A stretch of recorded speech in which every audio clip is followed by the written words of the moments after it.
welcome to another episode of Home and Away, a series made by me where I sit with friends and talk about what it means to leave, to begin again, and to build home away from home. This series is brought to you in partnership with Remitly for people who are building across borders. Moving abroad changes you in ways that is not always visible. There's the part of rebuilding, relearning, understanding a new culture, figuring out what life and career will actually look like, sometimes even what your identity is in new terrain. On this episode of Home and Away, I'm going to be speaking with a fantastic woman. Her name is Bolaji Ajibare.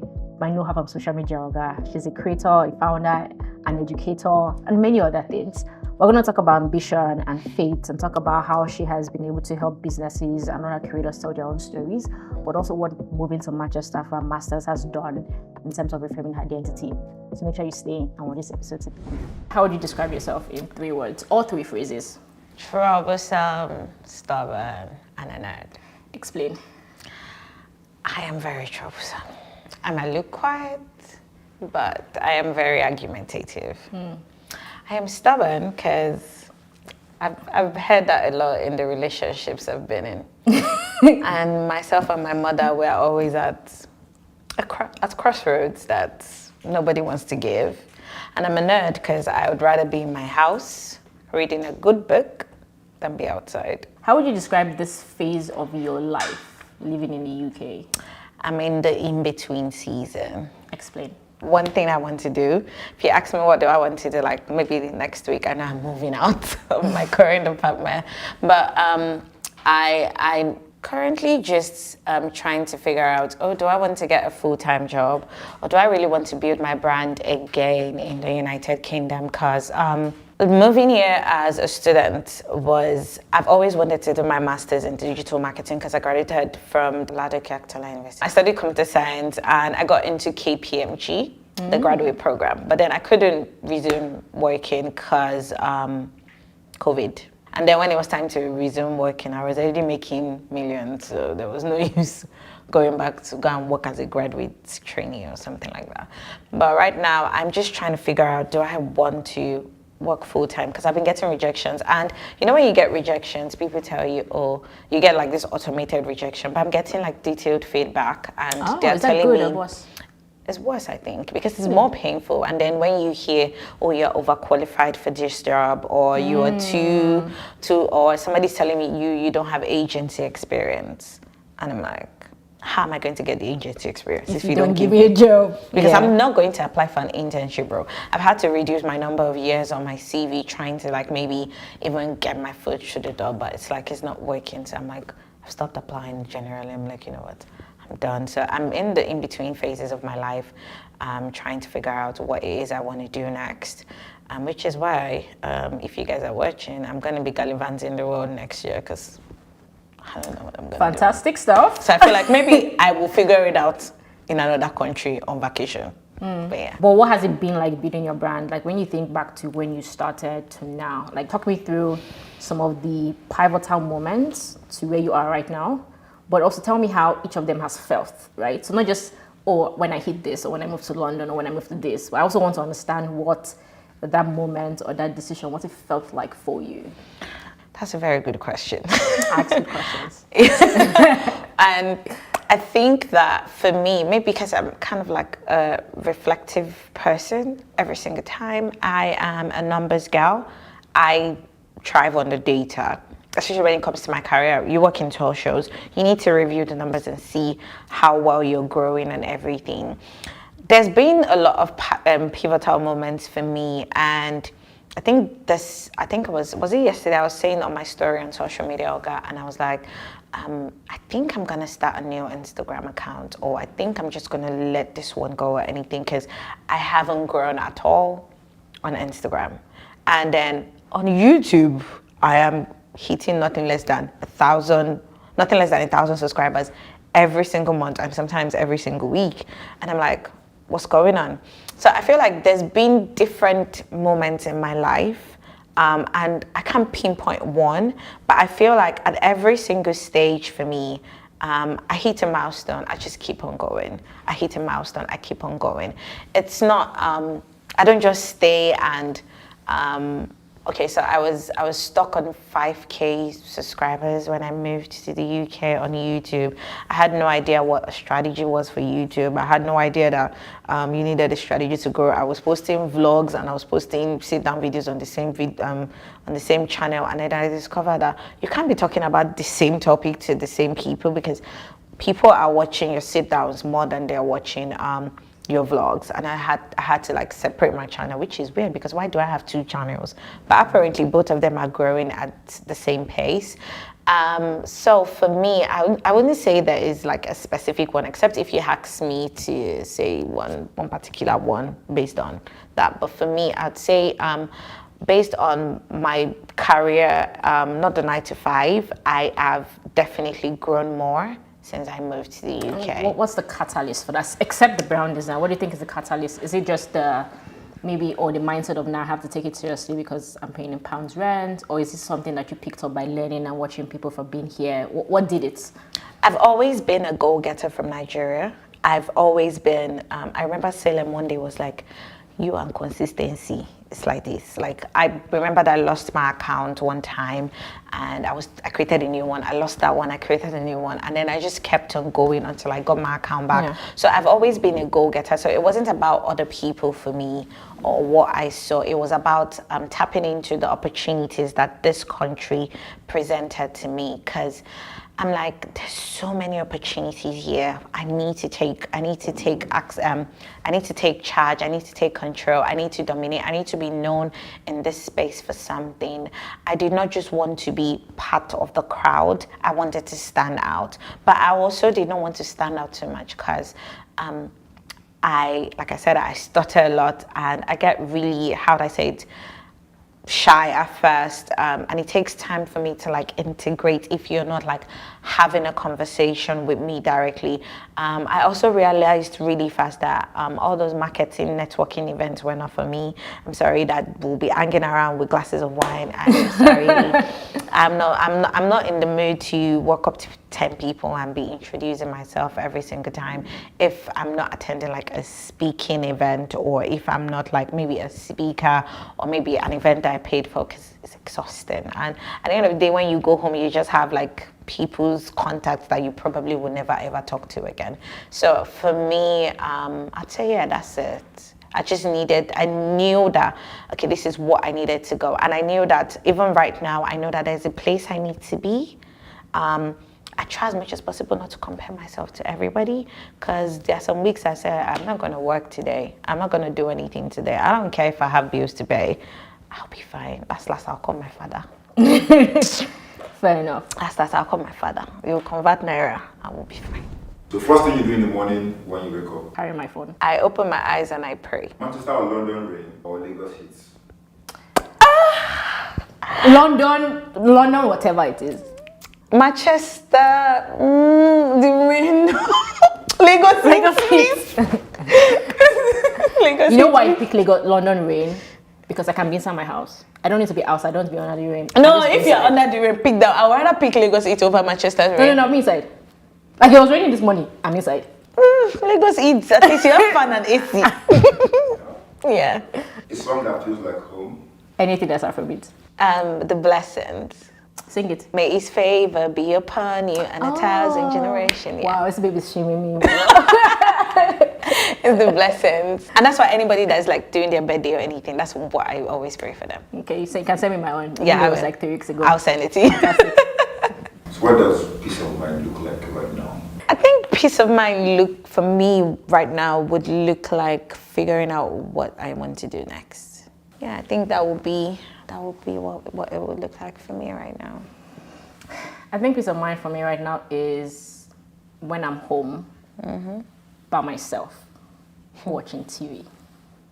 You watch TV? I do. I read too. Nah, I'd rather read.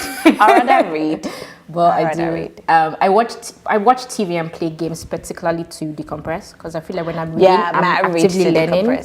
But when I am, because I don't read a lot of like novels and fiction, But when I am watching TV, I can disconnect. You can like I'm not one of those people that watch TV and, And have you to start pause. doing Yeah, plus and or I'm minus talking now. to you, I'll not pause it and rewind back. No, why I will would figure it you? out. Exactly. Yeah. So it's very absent-minded for me, Okay, but it's it like- allows yeah. me. Yeah. So That's when I'm good. doing that, no stress. So who has been your biggest anchor since moving? My friends. But you had friends. I don't have anybody. It's good though. It's good. What's one financial lesson you've learned this year? Or more, if you're going to have emergency fund right now in this terrain, have like 2 years.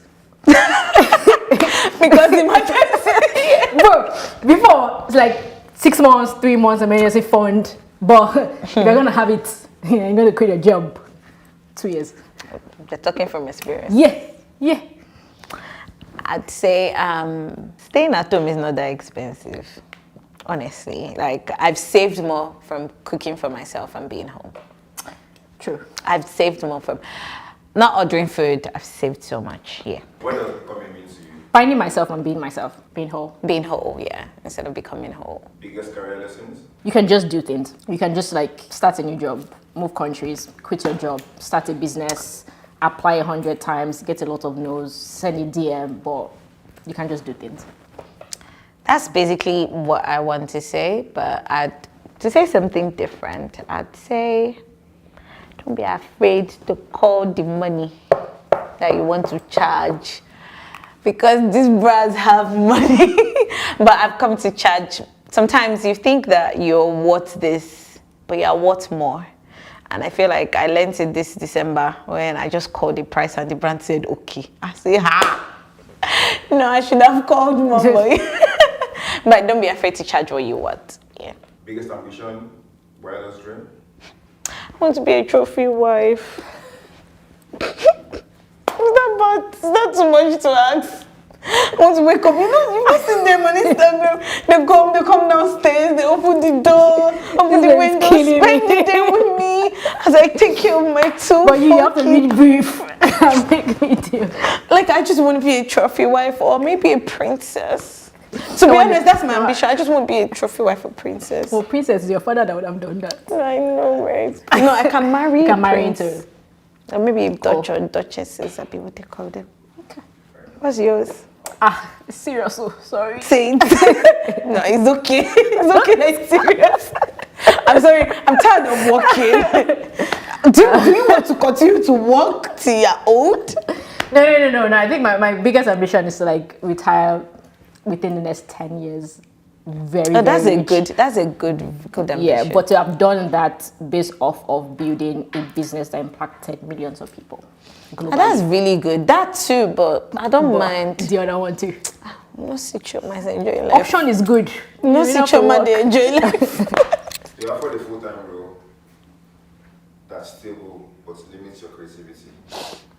Full-time role that is stable and limits your creativity. It depends on what season I am in my life. If I'm broke, push through.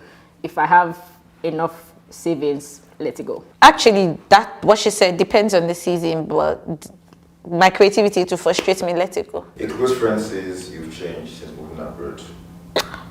Let it go, let it go. You're really stubborn, bro. I've let many go. I would pause and have a conversation and then might let it go.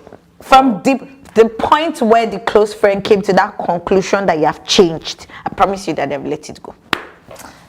You have a point. Finally, you have money to travel home, but a big opportunity comes up in the same week. I will travel home after the big opportunity now. I'll push through. I will which one is it? That what she said? Yeah, you push through. But after the opportunity, we'll go, right? Use the money from there to book a better flight. Exactly, maybe first class. You post something honest online, but it doesn't get the response you hope for. There you go. Let it go, let it go. Hit a milestone you've worked for years, but feels emptier than normal. Unexpected. Because you're burnt out. I let it go. May God forbid. I actually do let that go, because I feel like when I hit 10K on YouTube, I was already burnt out. So I was like, okay, let's just celebrate it. So yeah. I think when you're talking, the question that came to my mind was, you have managed multiple things per time. So like your personal brand and a job, or finding a job, and then school at some point as well. How do you juggle that, especially when you move to the UK and you're still trying to like get into the culture and understand Manchester? Like, how did you manage all of that? One thing I think for me, I came to realize really fast was there's no balance. So I stopped trying to find the balance. When I was working, time zone was a problem. I had to wake up at 2 a.m. to pick my tax, or else I won't get paid, because you get paid by tax every single time. So it was like sleeping early, waking up. Then if I needed to go to school and then I was working part-time, I had to make sure that it wasn't clashing. And CapCut was like my source of income then, and content creation was bringing more money, and then I wasn't getting taxed. So it just worked well for me. So I'm like, okay, you know what? This is what I need to do. And I am a disciplined person. So if it's not on my calendar, it's not happening.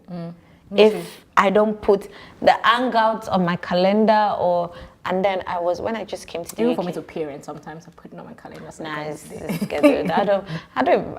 There was a time I was always like worried about when my next rent will come and everything. But right now, don't worry. Sometimes I don't even know when I get paid. When I was doing like every month, it was very easy. But then this year, I probably paid rent like maybe 5 times. So I just do this thing where I get money and I just pay like 2-3 months in advance. So because it's no longer any month, I have to remind myself that so like maybe the last one I did was maybe August or something. So I put in November. Say, remember reminder. to that happens when you have subscriptions and all. So for me, it's just sticking to that schedule. It wasn't easy, but once I realized that there was no balance and I was doing what was within my bandwidth, I wasn't stressed anymore, because I need something like this, hormonal imbalance, and I cannot afford that, because then I'll start becoming very fussy. I'll become very agitated, and anxiety starts creeping in. I never knew what anxiety was until I moved to this country. What do you think was it? I was hearing voices in my head. I'm like, I'm not gonna be crazy. Was it the pressure? It was a lot.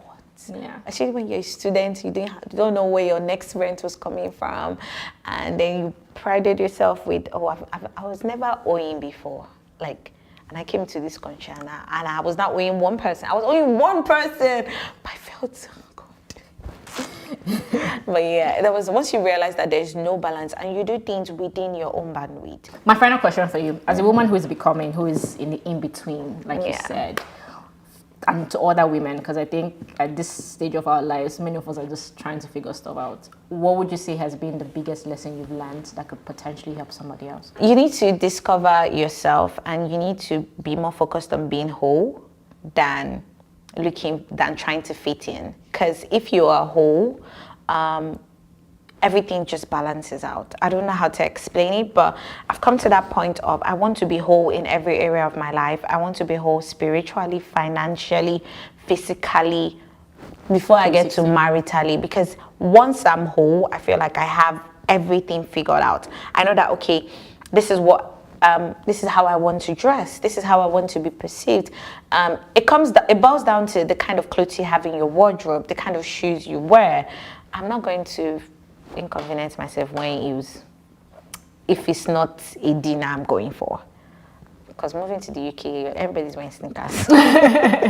So I'm more on being whole and finding where you fit in the world and what season you're in. Because when you asked me, I did not have to think twice to tell you that I'm in my in-between season. And if you ask me, the in-between season I'm in, I can tell you, okay, this is what I'm between and this is what I'm between. But once you're not, people will say, be self-aware. But you can't be self-aware if you're not whole, because you don't even know what you should be self-aware of. So once you're whole, you will not settle for less.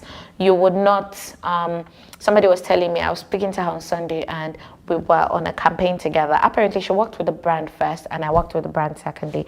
And then she was talking, and she was like, she charged the brand £200. I'm like, okay. And I was asking the Holy Spirit, should I tell this girl how much I charged the brand? Because that brand did not pay anything less than £2,000 to me for that same video.